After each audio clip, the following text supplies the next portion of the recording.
Welcome to On Comics with Lonnie Webb, and let's talk about the Fantastic Four number 51. I just read Jack Kirby's number 41, Darling.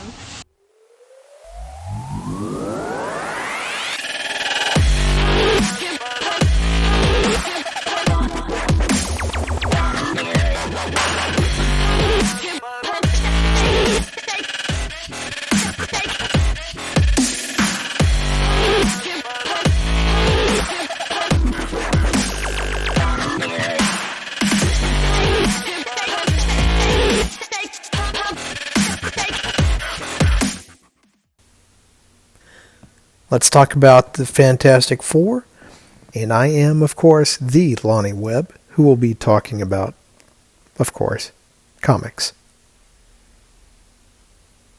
And you can go to throughcomic.com and get a look at things that I have done and possibly find a free comic or two. There is a description below the video, and I have placed links to everything in the description. Go check out FATGIRL number 2, Fallout on Kickstarter, and you can get there by searching for FATGIRL or search for John Rhodes. FATGIRL is part of John Rhodes' HYPERVERSE superhero universe of comics, and the link for that is in the description below. Also check out Man of Axe Hill, which is a comic that I will be drawing in days and months and weeks to come. I hope you will go to the Indiegogo link below in the description, and please leave your email address so that I can stay in touch with you. Also at Indiegogo is the Destiny Mountain Demon. I've placed the link in the description block below. And if you would, go check that out. That is a one-off comic right now. It is intended as a pilot project, and I would like to do more stories with Lucky Cross and the Demon. Please go check that out and let me know what you think of it. And here we are back to the Fantastic Four. Today we're talking about issue number 51, which is an issue that I learned about from Neil Gaiman in an article that he wrote, and I apologize. Credit where credit's due, but I just can't remember where I saw that. Issue number 51 is one of the perfect Marvel comics. It is a one-shot that has a completely well-formed story in it, uses characters in the ongoing series, uses elements introduced in the previous issue, and drops hints for things to come. You can also see that it's a story that introduces a villain who is well formed, develops through the story, and his story is wrapped up at the end of the issue. This is a pretty good indicator that you're reading a Marvel comic when you see that. The good for the Fantastic Four to unite and rise to defeat. Otherwise, it's hardly noticeable as a story. This is a story with an actual climax. It's got plot devices. It's got elements of storytelling. It's everything that you look for. Like most Marvel comics, it begins with a splash page that sets the mood and tone for the story to pick up from. And we begin with Ben standing in the rain. Ben Grimm, the Thing, is standing here.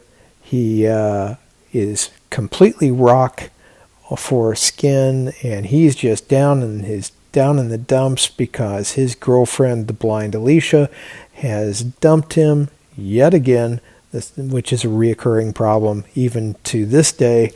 The rock-skinned Ben Grimm and Alicia have on again, off again fights and engagements, and this is in one of their down periods where he believes he cannot meet her needs as he is completely covered in rock. She is blind. She doesn't care. She just likes Ben. On the first page, we see 6 panels.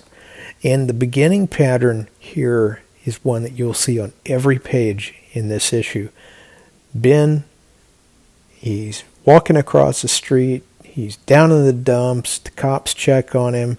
He feels it's kind of a put down. He doesn't like it and feels that they're looking down on him. Good Samaritan shows up, opens the door to Ben and invites him in to at least grab a cup of coffee, warm up, and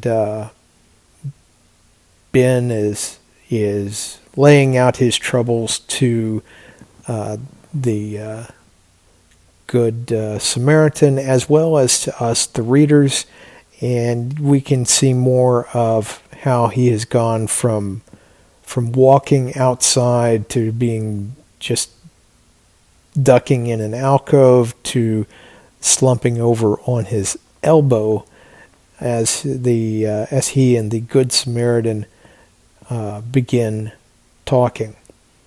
The Good Samaritan, though, says, aha, he suspects nothing, pours a drugged cup of coffee. Ben gets dozy and crashes on the sofa at this guy's urging. And he's such a thoughtful guy. He's got a blanket here for Ben, it looks like. So tension increases from panel 1 to panel 9. Look at that, 9 panels. Have you seen 9 panels in a modern comic book? You're lucky if you can get a good panel and a half. Our Good Samaritan, lo and behold, is an inventor, and he has invented a machine to take away the powers of a superhero and transfer those powers to him. Little does he know that it not only transfers those powers, it will also transfer the physical traits as well. So while he is similar to Ben in expression for some reason, he, in the end, ends up looking like Ben as he attempts to steal Ben's strength and invulnerability. Ben, on the other hand, has reverted to a human being. He no longer has the rock skin. So the Good Samaritan imitator now has the rock skin, and Reed Richards is looking for Ben to come back and help him with moving this big piece heavy machinery for an experiment that he has been working on. And just as he loses his temper, Ben walks in, which is really the imitator, and they are he's clearly confused because he doesn't know Reed and Sue, but he knows who they are, so he's kind of he's bluffing his way through it. Again, from panel 1 to panel 5, our tension level as a reader increases. Now, when he looks at this thing that he needs to pick up and move, obviously the imitator looks at that and says, I can't move that. That's huge. And Reed says, of course you can move that. You're the thing. And the imitator says, well, lo and behold, I can indeed pick this up, which he does. And then Sue finds that Ben, the real Ben, has come barging in wearing the Samaritan's clothes, and he's mad as heck.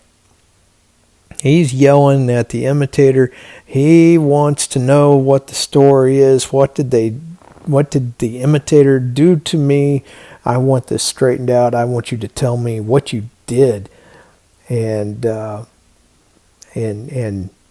so the imitator has to stall, and luckily Reed jumps in and straightens it out, and wants an explanation himself. And the imitator picks up a piece of machinery and crushes it. I'm sure that's about $1 million. And Ben Grimm can't do that anymore. Not the real Ben Grimm. So Reed is wanting a full explanation. He initially suspects the real Ben Grimm of being the imitator. He doesn't understand why he's so angry, because the real Ben is, as far as he can see, standing right there. And if you'll notice, the Thing, his eyebrows are different. He's now got a downward curve to his eyebrows.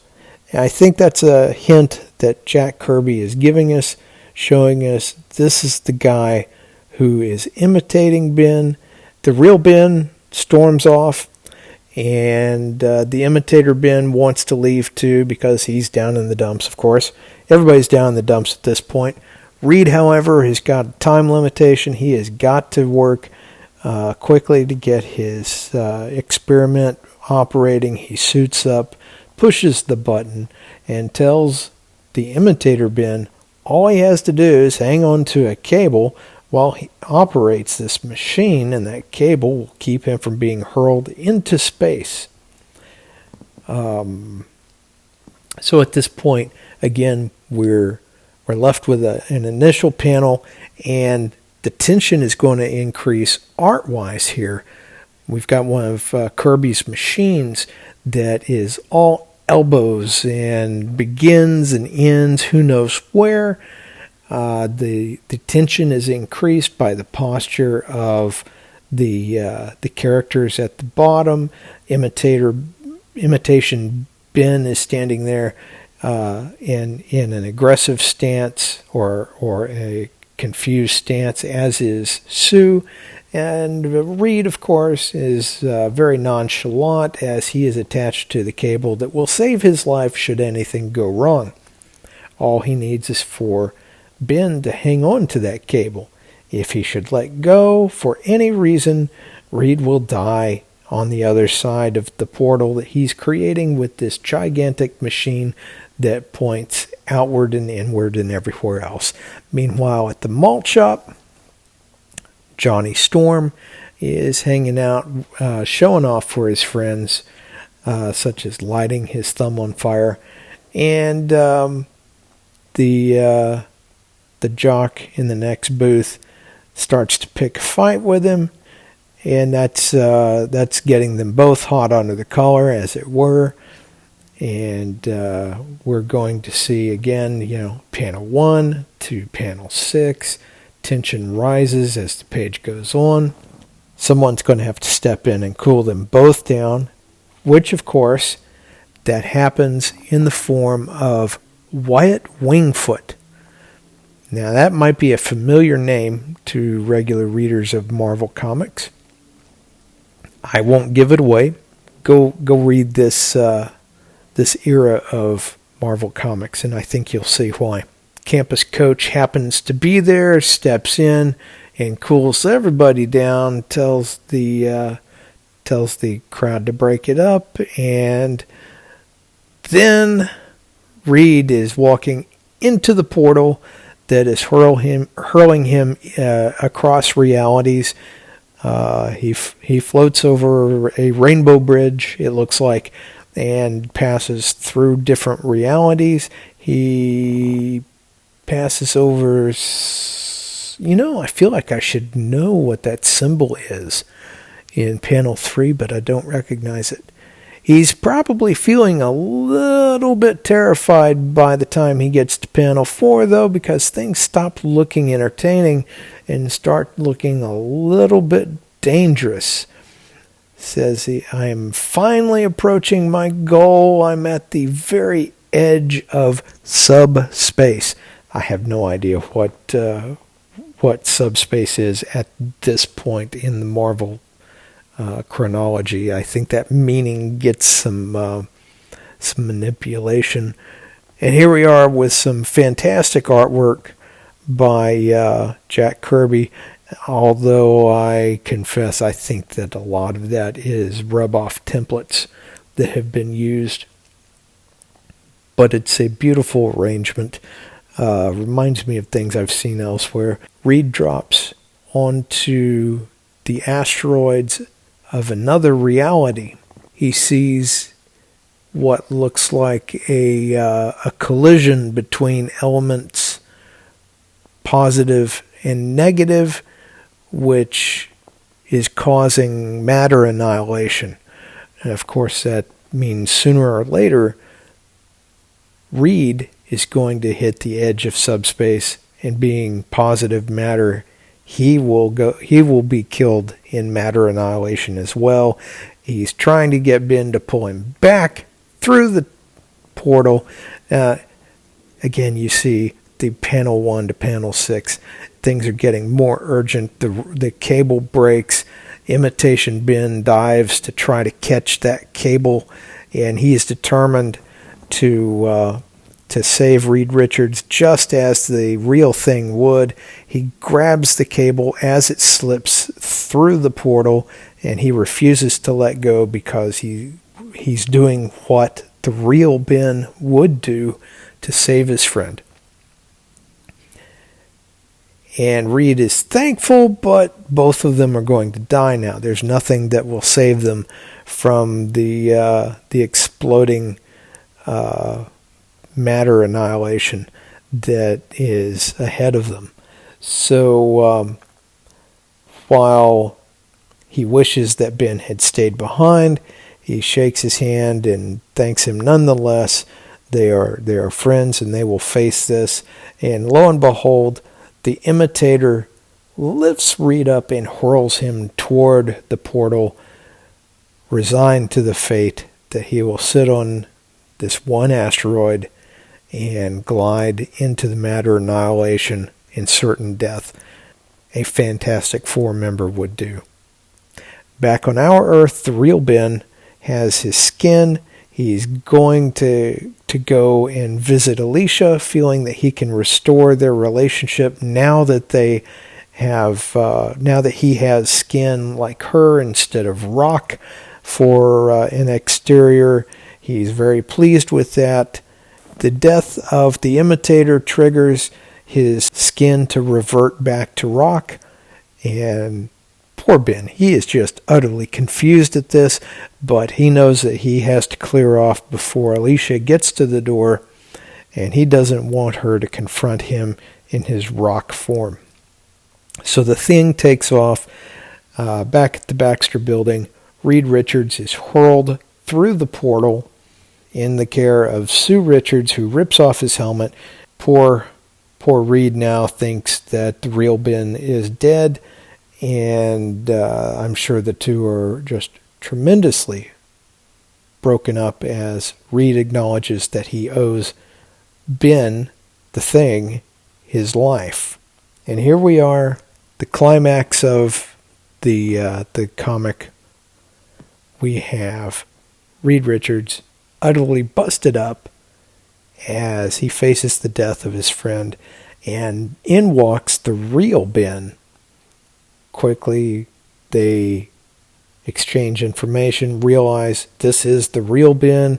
The other Ben was an imitator, but lo and behold, the imitator, true to his Fantastic Four impersonation, has given his life to do the right thing and to die like a man. The next issue, Fantastic Four number 52, will introduce the Black Panther. I encourage you to go check out your local comic shop. They've got probably a stack of old comics just waiting to be snatched up, and the first appearance of the Black Panther and Fantastic Four is definitely worth checking out. This, like I said, is one of my favorite comics. It's one of the best Fantastic Four stories, and it's one of the best models of how Jack Kirby and Stan Lee tell stories in their run on Marvel Comics. So let's revisit this. We've got a regular length comic. It has a true story. It has story elements, it has a climax, it has a build-up, and it has confrontation. In fact, it has several confrontations. It has elements that are going to appear later. Wyatt Wingfoot is going to turn up later. You know who I'm talking about.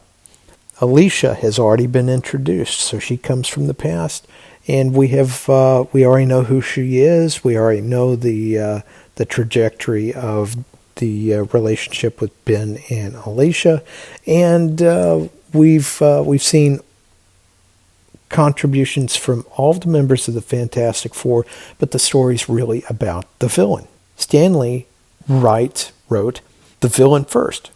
You have to. Fantastic Four takes a good villain to offer a challenge to the Fantastic Four that is suitable for 4 superheroes to tackle. There is character development. What's the word I'm looking for? A reverse character development that takes place at the same time between Ben and the second character, the villain, the Good Samaritan, dies at the end. I hope you've enjoyed this. Please hit like and subscribe, and please drop me a comment down below, so now that we're friends we can stay in touch, and as always, I'll talk to you when I can.